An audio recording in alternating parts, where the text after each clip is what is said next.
Le miracle de la gratitude. Il existe une erreur discrète qui détruit des familles, brise des amitiés, éloigne des enfants de leurs parents, refroidit les cœurs entre époux et finit parfois même par éloigner certaines personnes de la religion.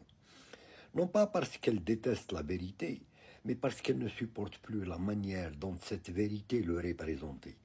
Combien de fois avons-nous entendu quelqu'un dire avec colère « Laisse-moi tranquille, je n'ai pas besoin de tes conseils, je me fiche de savoir où est mon erreur et ce qui est halal ou haram.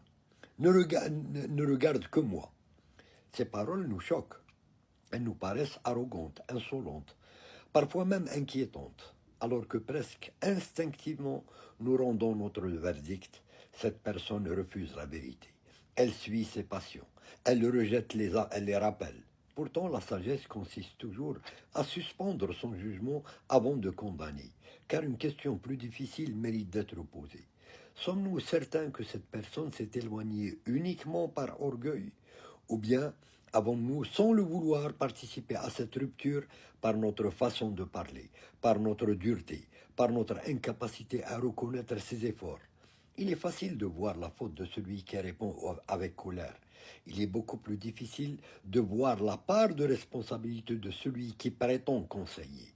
Or, dans les relations humaines, les blessures ne naissent que rarement d'un seul côté. Elles sont souvent le résultat d'années d'accumulation, de silence, de maladresse et surtout d'un phénomène étonnant auquel nous prêtons très peu d'attention, notre incroyable avarice dans l'éloge.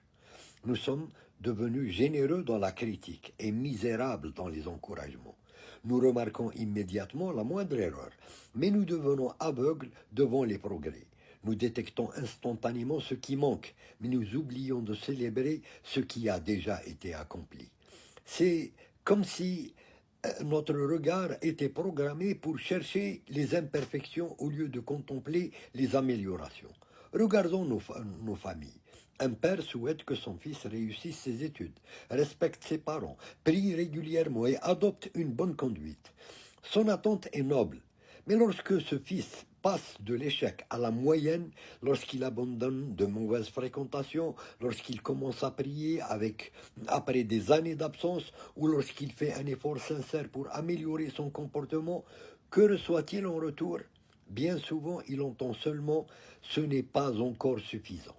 Tu pourrais mieux faire. Tu es encore loin de ce que j'attends. À aucun moment on ne lui dit « Je suis fier du chemin que tu as parcouru.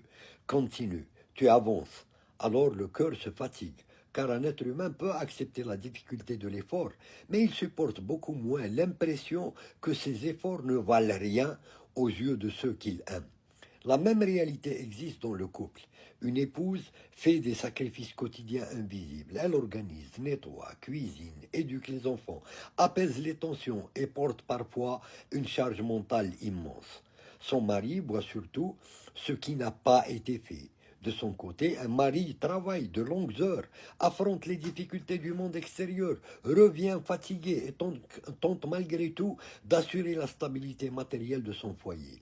Son épouse ne remarque parfois que les attentions qu'il n'a pas eues ou les mots tendres qu'il a oublié de prononcer. Aucun des deux n'est mauvais. Aucun des deux n'est forcément ingrat, mais chacun souffre d'un manque de reconnaissance qui finit par transformer l'amour en frustration. Nous reproduisons le même schéma avec nos collègues, nos employés, nos étudiants et même nos amis. Nous fixons des objectifs toujours plus élevés sans jamais prendre le temps de célébrer les étapes franchies.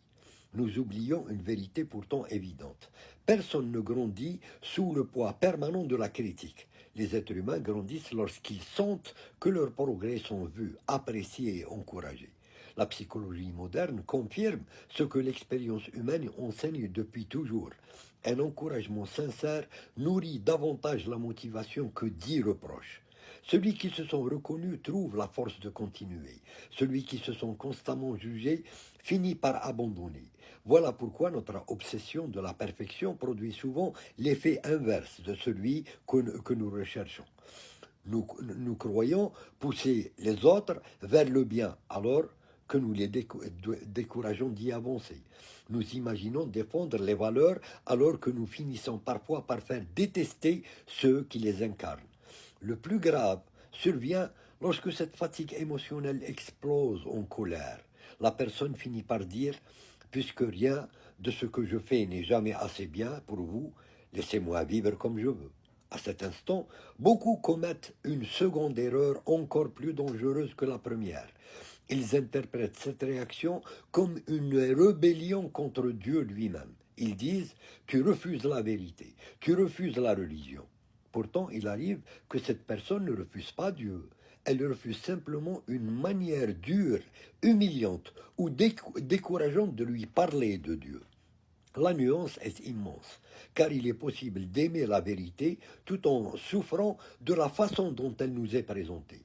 C'est précisément cette subtilité que le prophète sallallahu alayhi wa sallam nous a enseigné lorsqu'il s'adressa à Mu'ad ibn Jabal, en lui disant « Es-tu donc un semeur de troubles, Mu'ad ?» Le prophète ne critiquait pas le contenu de sa récitation ni sa sincérité. Il lui rappelait qu'une bonne intention peut devenir une épreuve lorsqu'elle ne tient plus compte de la capacité, de la fatigue et de la réalité des personnes. Quelle leçon immense pour notre époque. Nous pensons souvent que la vérité suffit à convaincre. En réalité, la vérité a besoin d'être portée par la miséricorde, la patience et la gratitude. Sinon, elle risque de devenir non pas une lumière qui attire, mais une porte qui se ferme. Nous oublions également que notre Seigneur Allah lui-même nous éduque avec une pédagogie extraordinaire. Dans le Coran, il rappelle les fautes, certes, mais il rappelle aussi ses bienfaits. Ouvre sans cesse la porte du repentir et fait naître l'espérance avant la peur. Pourquoi pensons-nous alors que notre rôle consiste uniquement à souligner les défauts des autres? Celui qui ne sait voir que les erreurs finit par rendre les gens aveugles à leur propre qualité. Or, un cœur qui ne voit plus aucune qualité en lui perd progressivement l'envie de devenir meilleur. C'est pourquoi la gratitude n'est pas une simple politesse sociale, elle est un acte éducatif, une forme de justice et parfois même un acte d'adoration. Dire à quelqu'un « Je vois tes efforts, je reconnais ton progrès, je suis heureux de te voir avancer », ce n'est pas flatter, c'est nourrir son espérance, c'est lui donner la force de franchir l'étape suivante. Celui qui remercie n'abaisse pas ses exigences, il construit simplement le pont qui permettra à l'autre de les atteindre. Finalement, la véritable sagesse n'est pas de choisir entre l'exigence et la bienveillance, elle consiste à unir les deux. Oui, il faut conseiller. Oui, il faut rappeler le bien et dénoncer le mal. Mais avant de corriger une faute, sachons reconnaître un effort. Avant de parler de ce qui manque, parlons de ce qui progresse. Avant de rappeler la distance qui reste à parcourir, rappelons le chemin déjà accompli. Car il arrive qu'un seul mot de gratitude ouvre un cœur que son discours n'aurait jamais réussi à toucher. Et il arrive aussi qu'une critique répétée, même juste dans son contenu, devient une barrière qui éloigne les gens du bien que nous prétendions leur faire aimer. La gratitude n'est donc pas une faiblesse, elle est l'une des formes les plus profondes de la sagesse, parce qu'elle révèle à chacun que derrière l'exigence, il est encore aimé, respecté et espéré. C'est ainsi que les cœurs s'ouvrent, que les âmes grandissent et que les hommes se rapprochent non seulement les uns des autres, mais aussi de leur Seigneur Allah.